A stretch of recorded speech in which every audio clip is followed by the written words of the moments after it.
Alright lads, so this video is not like any of the other vids I usually do, but with Apex Season 10 right around the corner, I figure I should get this out there before it's all irrelevant and completely implausible. This is mainly just me pitching some ideas I thought of for the Apex storyline, because I have way too much free time and I get bored. If you don't want to listen, that's fine. If you don't care, that's also fine. But if you want to kill some time and hear my Emmy-winning story ideas, then stick around. So first of all, let's recap a bit. Apex, as far as its story goes, seems to be following multiple classic tropes. Octane and Lifeline has their whole true crime mob story playing out. Watson is a classic coming into her own kind of storyline, plus the cute stuff she has going on with crypto that we need more of. Anyway, and then Mirage, Rampart, and Wraith is kind of playing out like a, classic sitcom, but with some serious, depressing undertones that reveal more of their personalities. And of course, what I think is the main storyline would be Loba and Revenant. That one to me is playing out like a sitcom meets an action thriller. You have your classic sitcom and romance, relationship drama, and then you have Revenant who's just chilling there being a literal stalking threat of violence. Of course, there are other stories going on with each character that we keep seeing, because, thank God the developers are expanding the lore, and it all has the fun Titanfall Apex spin to it. Now, my pitch here, though, focuses mainly on the story with Loba's crap. Now, bear with me, this is more than just putting a random original character in there and doing some fanfiction, fan service bullcrap. I've been a Titanfall junkie since the first Titanfall, and Apex is expanding that universe in its own story-driven way focused on its characters. So I know my lore pretty well, not the most I'm sure, but well enough that I thought of a character that not only fits and is plausible, but a character that could have a genuine natural-seeming connection to the other legends as well, the same way that Respawn intertwined Loba and Revenant. And that became their main plotline after all. So, just hear me out.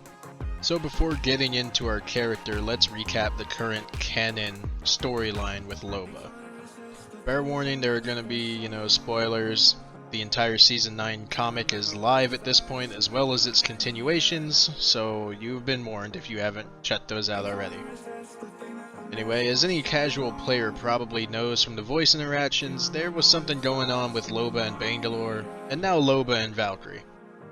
So to expand on that, it's very simple. Ever since Loba's first questline, which kick-started the storyline in Season 5, she and Bangalore got hella close. However, Bangalore arguably only showed caring as kind of like a protector, best friend kind of person versus anything romantic. But with the latest continuation comic, it seems Bangalore may very much feel something for Loba. Regardless, Loba, on the other hand, she was down. She was all over Bangalore, and it's super evident when the Season 9 comic starts in the very first chapter. So the first chapter has all of them on Olympus at these ports where the ships arrive. Bangalore is quite literally nagging Loba to put on her jump kit, as it seems Loba left it behind for one reason or another. Loba doesn't really take it seriously and just flirts back, saying something like, I'll get my jump kit if you let me take you out to dinner. To which Bangalore just replies, yeah, sure, whatever, just if it makes you get your kit, I don't care, just get your kit. Because, she's just trying to get Loba to cooperate. And, of course, the vines, which are the main problem, which caused this antigen, that's the main dilemma of this comic. These vines, start growing up and decide, what'd be cool? I'm gonna break the section of this little platform that Loba is on. And keep in mind, Olympus is like this floating city, so she's gonna fall to her death. Which Bangalore freaks out to, and as she, kind of tries leaning over the edge, to attempt grabbing Loba, she touches the vines in the process. So then, enter Valkyrie, who saves Loba while making a witty remark in the process about pretty ladies falling from the sky because, Val's a Chad. This, of course, is tied to Valk's line when she's reviving Loba in-game, where she says, "We gotta stop meeting this way." Anywho, Loba is basically ignoring Valk and just tells her to put her down. And Bangalore points out that, "Hey, by the way, I kinda touched that vine over there that knocked the platform down, and I'm now infected and will die in a few days like the other people if we don't find a cure for this."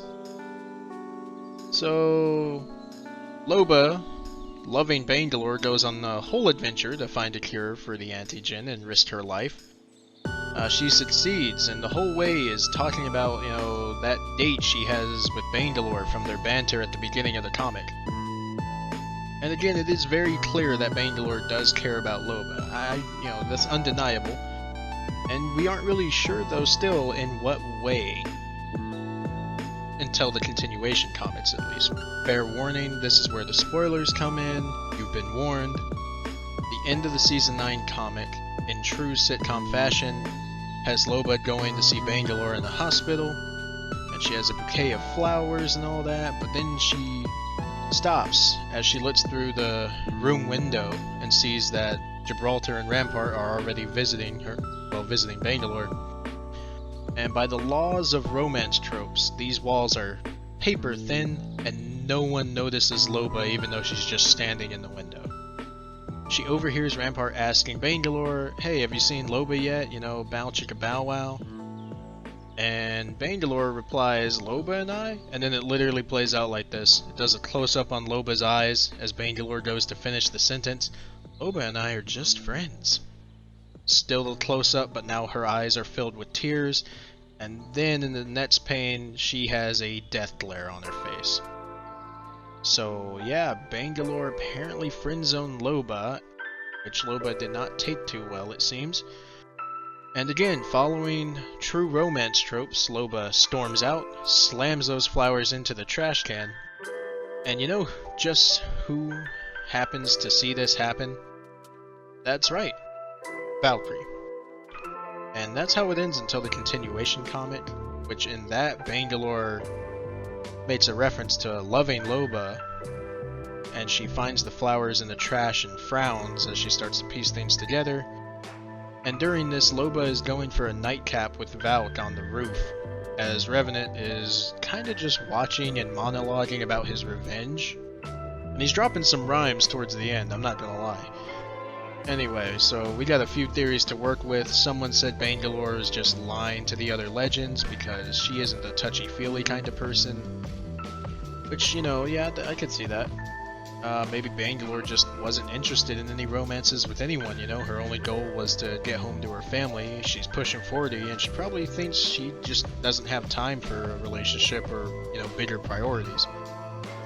Or personally, I think maybe she just never thought about Loba that way, and now she's reflecting on it, which seems evident. And then even wilder, and I would bet against this one at this point, but be prepared for anything, I guess. Maybe Bangalore just isn't into women, or maybe she hasn't realized that she's into women, I don't know. Everyone assumes she's gay, but as far as I'm aware, it's never been actually confirmed by Respawn. But if you want to take this piece of lore as solid proof, Revenant stated during his monologue that it was a competition between Bangalore and Valk. Now, I personally would hang on the fence and kind of just wait it out, because again, that's Revenant's observation, which is a pretty fair observation, but you never know. You never know. Anyway, regardless, we are left with Bangalore friend-zoning Loba, who has now thrown herself into Valk. And that leads us to this concept. Clearly Loba isn't one to take rejection well, and this is just an observation. She's a powerful and beautiful woman after all, so maybe she literally just does not take rejection well. With that said, I don't deny that her and Valk have some solid ground to stand on, but I feel like Loba is kinda just rebounding with Valk, because she fell really hard for Bangalore, and that seems kinda odd that she'd just give that up immediately, and that's just my logic on it. But add that on top of the fact that through the entire Season 9 comic, she was not at all picking up what Valk was putting down, And you know, Veld was trying her best, you know, trying to establish that shared connection they have about parent traumas. And Loba just really didn't care. She was just focused on saving Bandalore. Granted, I mean, you know, things change, obviously. I'm not gonna say, oh, if that's how you feel about this person, that's how you always feel about that person. Things change. But the Loba and Vought dynamic just seems a little extra. And I mean, I'm not blind though. I mean, there's chemistry. There's definitely an argument to be made for them. I won't deny that. But given everything from the comic and up to this point, it just seems a little off. Again, that's just entirely my perspective and thinking on it as a guy with way too much free time. So I know my ideas are gonna get hella flack if anyone actually watches this video for one simple reason. I know if this does get any traffic, someone somewhere is gonna accuse me of trying to straight wash Loba or something. So I want to just say first and foremost, no, I am not trying to maliciously put her in a heterosexual relationship or be written as a straight character. Like personally, I think if Loba is bi, which she is, that's canon, her love interest should be a guy and a girl, to fully and truly represent her. I will admit though that, I mean, yeah, I am biased. I'm a bored straight guy who wants to root for the home team. I mean, the team I can truly relate and understand. That's the extent of it though. And don't get me wrong, I have literally no problem with the way it is right now. These are just personal ideas that I thought of after all, and I'm still eager to see the story develop, and personally I'm rooting for Loba and Bandalore. So, you know, now we know there's no malicious intent here. I promise, no one freak out. Moving on from that, if you're still with me, my idea is to not only introduce a male interest for her, but a complex and twisted web of possibilities. A legend that could not only fit into the story, but also contribute and have development with other legends as well.